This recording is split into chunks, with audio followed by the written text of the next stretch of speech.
Straight ahead on CCX News, pooches in need of people. Why more dogs this year are waiting to be adopted. Plus, the long, grueling flu season. What a Plymouth clinic is doing to battle the flu. But first, a blow to LRT. Why the local Blue Line Extension project is now in limbo. CCX News starts right now. Hello and thanks for joining us. The proposed Botno light rail project that would connect Brooklyn Park to Minneapolis is now in limbo. Well, officials from the Burlington Northern Santa Fe Railway would have to sign off on the plan, but it appears they're unwilling to negotiate. And Delane Cleveland joins us now to explain. Delane? Mike and Alex, roughly 8 miles of the light rail line would run in the same corridor as trains for the BNSF Railway. BNSF sent a letter to the light rail project office that said, "We do not believe the Blue Line light rail project would be consistent with our passenger principles or protect the long-term viability of freight service." However, local officials say the railroad's position was expected. It's like negotiating for a house, negotiating for a car, negotiating with your family. I mean, you start with a difference of opinion and difference of position, and you gradually work to a compromise, and that's what I think we will do with this project, and ultimately we will be successful. Hennepin County Commissioner Mike Opat has been one of the leading officials working to make the light rail line a reality. He says that traditionally it's hard to negotiate with railroads. Further complicating matters is that in 2015, BNSF wanted to run its trains through the city of Crystal, but Hennepin County blocked the project by purchasing a piece of land the railroad would have needed. I think there's a little bit of hangover on BNSF's part about the Crystal connection, of sending the long trains down the BNSF line. That there was almost unanimous opposition to that at the time. There's some hangover, but in our minds that's over now, and hopefully in their minds it's over. We can't let that determine everything we do together in the future. Opat said that the Metropolitan Council chair was in Fort Worth, Texas today to talk to BNSF. Opat said he'd like to get this issue negotiated as soon as possible in order to get a funding grant from the federal government later this year. Mike? All right, thank you, Delane. Small fire at a Plymouth apartment complex late Thursday night left one man dead. Officials say the fire happened inside one of the third-floor apartments at the Plymouth Commons apartment complex, which is right off Highway 169. Fire was contained to the apartment and the damage was minimal, but firefighters still evacuated residents. It sounded mostly like a smoke issue, and that was abated very quickly. And then the other residents who were evacuated by staff, they were allowed to go right back in the apartment complex, so they weren't displaced for a long period of time either. The Hennepin County Medical Examiner's Office ruled the cause of death a suicide. The exact cause of the fire is still under investigation. Authorities have identified the man who led Brooklyn Center police on a chase and fired gunshots from his vehicle. The Hennepin County Medical Examiner says 32-year-old Justin Prokai of Golden Valley died of a self-inflicted gunshot wound. Police initially responded when they got a call of a suicidal person in a vehicle. When they tried to make contact, the man drove away and wouldn't stop. Police got him to spin out, and that's when he fired shots. No officers were injured. The flu season is still packing a powerful punch. A report released today by the CDC shows the season is just as bad as the swine flu epidemic. That was 9 years ago. In Minnesota, the number of hospitalizations from the flu are actually going down a little, but local clinics and urgent care treatment centers are still seeing many people with influenza. Here's reporter Sonia Goins. Take a couple of deep breaths through your mouth here. The flu bug is making winter feel a whole lot longer. We've had very high volumes. Minnesota's categorized as widespread right now. Many folks are suffering from the flu. We are seeing quite a bit of flu, especially in the last about probably 6 weeks since just after Christmas. We've had quite a bit of flu. West Health Emergency Room Dr. Karen Wright says the number of flu cases are higher than each of the last 2 years. Generally with influenza, what we're seeing is higher fevers, a lot of body aches, a lot of chills, headaches, and then of course course, you're going to have the normal respiratory things like your sore throat, your cough, your congestion. Influenza can also cause serious problems, especially among children or the elderly. If it gets down into the lungs, it can cause respiratory problems, which can lead to problems breathing. People occasionally have to be, intubated. About 25% of patients are admitted in the Abbott West Health system. West Health is taking several precautions to protect the public and staff. We put droplet precautions on the door so that we wear a mask. We're trying to prevent, too much exposure from everybody else. They wipe down the rooms with a powerful disinfectant, and they limit the amount of time suspected flu patients are in the waiting room. Making sure we're triaging people adequately, getting patients into rooms, getting them seen, trying to figure out who's sick, who's not sick. Meanwhile, Dr. Wright says healthy young people with mild symptoms don't have to be seen, but the elderly, children under 2, and pregnant women should be seen if they have flu-like symptoms. Those are the people that we need to give the medication, the Tamiflu, to. It's really best if we give it in the first 48 hours. It's really not too effective after that. I'm just going to feel your glands here. In Plymouth, Sonia Goins, CCX News. And you can help prevent the spread of flu by washing your hands, covering your cough, and if you're sick, stay home. There is likely to be more debate among state lawmakers over the ability of Minnesota cities to individually raise the minimum wage. That debate continued at the Twin West Legislative Breakfast in Plymouth on Friday. Last year, the governor vetoed a Republican-backed bill that would have stopped cities from raising minimum wages on their own. The Uniform Labor Standards Bill is a big priority for this business audience. And despite last year's veto, Republicans will likely send it to the governor again. Democrats contend it's a bad idea.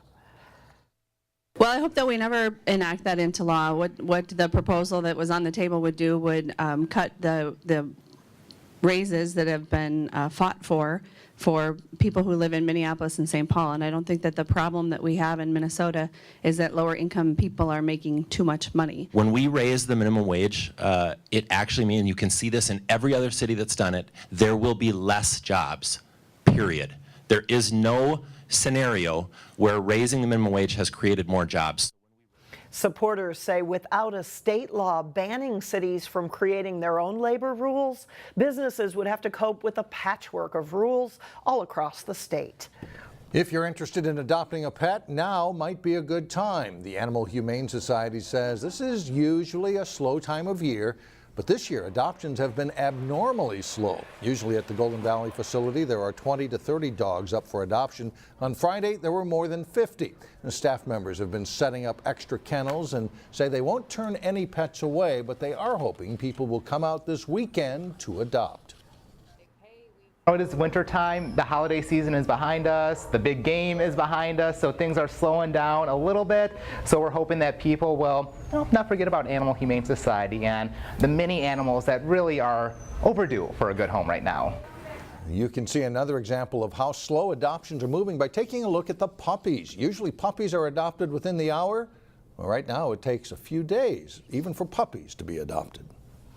Still ahead on CCX News, a Robbinsdale art gallery pays tribute to the city's 125th birthday. Plus, it's an overtime thriller as Armstrong-Cooper takes on Osseo-Park Center in the girls' hockey playoffs. But first, an uneventful weather weekend. It stays chilly, but a warm-up is coming. Two Robbinsdale entities are teaming up to put on an exhibit that is not to be missed. And Neil Persley has more in Weekend Showcase. Happy birthday to you.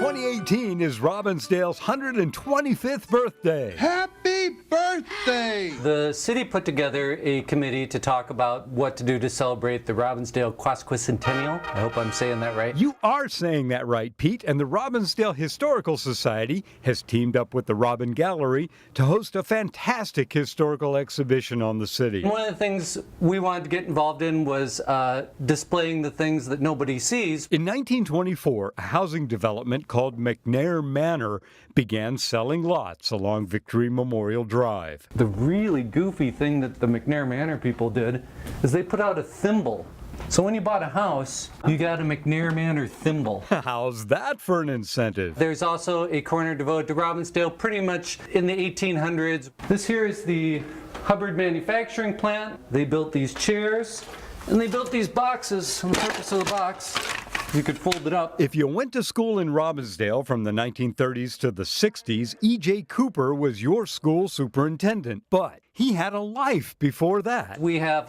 E.J. Cooper's World War I Flying Ace uniform. Names synonymous with early 20th century Robbinsdale. You know, these names that we hear now, we give you something to attach those names to. There's a whole section dedicated to the Minnesota Wrestling Hall of Fame. A lot of people don't know that the cootie bug was invented right here in Robbinsdale. Of course, there's a section on Robbinsdale High School, the Terrace Theater, and the Robbinsdale Diggers Garden Club. Did you know that Robbinsdale boasts the country's oldest city band, tracing its roots back to 1908?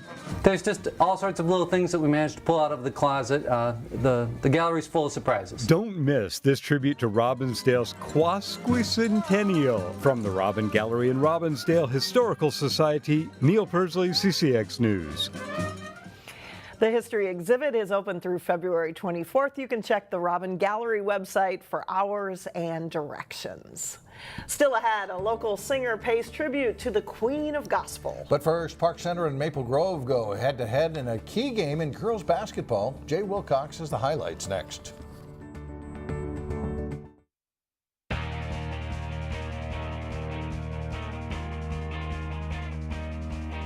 I'm Jay Wilcox with sports. The Section Girls Hockey Playoffs are now underway. There are 9 teams in Section 6AA, and Thursday night, Osseo-Park Center met Armstrong-Cooper in the 8-9 play-in game. OPC's Laura Denchfield with a nice takeaway behind the net, and she puts a pass right on the stick of Olivia Fredrickson for the one-timer goal. It's 1-0 just 33 seconds into the game. It stays that way for a long time. To the third period, Wings goalie Kaylee Launderville makes a big stop in traffic on Emily Shaleen to keep it a 1-0 game. Short time later, the Wings go on the power play, and Isabel Kriesel beats the goalie short side that ties the game up at 1-1.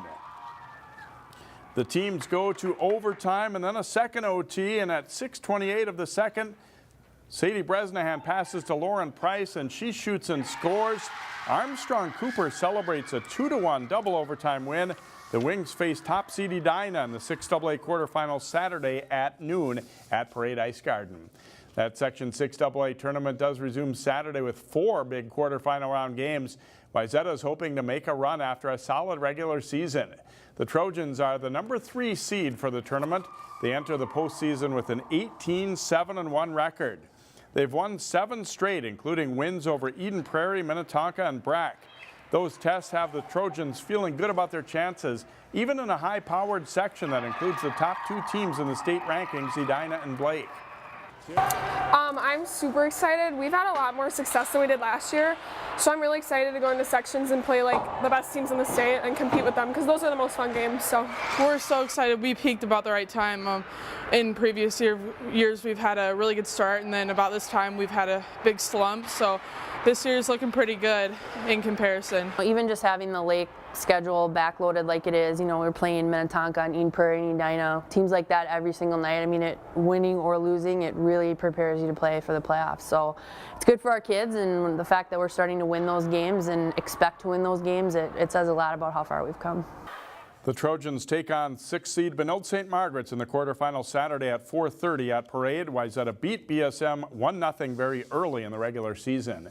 In girls basketball, Maple Grove's only loss in the West Division of the Northwest Suburban Conference came back in December to Park Center. The Crimson had another shot at the Pirates Thursday on Park Center's home floor. Summer Blakemore hits a 3-pointer for Park Center here in the early going. And Katrina Tice drives for the Crimson, gets the basket and foul. She scores 19 points to lead the Crimson. PC freshman Adelia McKenzie with a nice putback here. She scores 13 in the first half, 19 total. Blakemore hits again from long range. She gets 4 3-pointers in the first half. The Pirates lead 40-25 at the break. Blakemore with a steal and breakaway hoop early in the second half, and the Pirates seem to be in control. But Maple Grove chips away. Jordan Lampker knocks down a 3-pointer. That makes it 53-45 Pirates. Then Autumn Linar finds Tice on the inbound for the hoop and foul. The free throw cuts Park Center's lead down to 3. But Maple Grove gets no closer, and Park Center wins 65-61, giving them a game-and-a-half lead in the NWSC West. We knew how good they were offensively, and the game plan was just to get them rattled and play good, really good defense. In boys basketball, Park Center beat Maple Grove 78-60. Jarius Cook scores 17 as the Pirates improved to 16-4 on the season. And Armstrong upset number 6 Osseo 64-61. Jake Breitbach with 17 for the Falcons. Osseo and Park Center are now tied for first in the Northwest Suburban West. It's time for our weekly CCX ice fishing tip, where this week Terry Tuma tells us that sometimes quiet and still is the best approach to catching fish. When we're ice fishing and using jigs, we have this tendency to constantly jig. And that's fine if it's productive for you, but always remember, first we have to attract the fish and then we have to trigger. That's number 1 and number 2. So if you're marking your fish and you're using a certain jigging action and you're not catching those fish, why continue with that jigging action? What we have to understand is try to create a cadence. That's extremely important. And there's some concepts out in the fishing world that you have to, once you mark your fish, keep on jigging. That's not true. What we have to do, mark your fish and then jig to bring that fish in, and then many times just hold it steady, and that's going to be extremely productive. And again, it could be just, ticking a spring bobber. It could be ticking a rod tip itself. There are so many different ways of triggering these fish with the attraction, and that we have to understand, we have to practice. The fish tell you what they want. We cannot tell the fish what they want.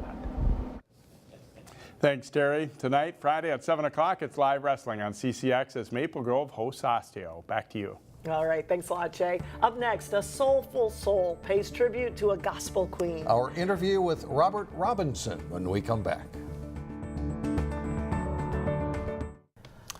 And finally, there is a special concert this weekend in honor of Black History Month and featuring popular gospel singer Robert Robinson of Brooklyn Center. What a friend we have in Jesus.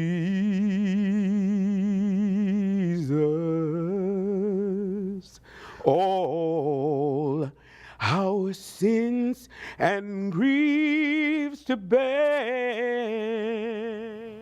Robinson will pay tribute to gospel legend Mahalia Jackson at the Dakota Jazz Club coming up on Sunday. Robinson grew up admiring Jackson and how she used music to spread a message of unity during the civil rights era. It's still a timely message today.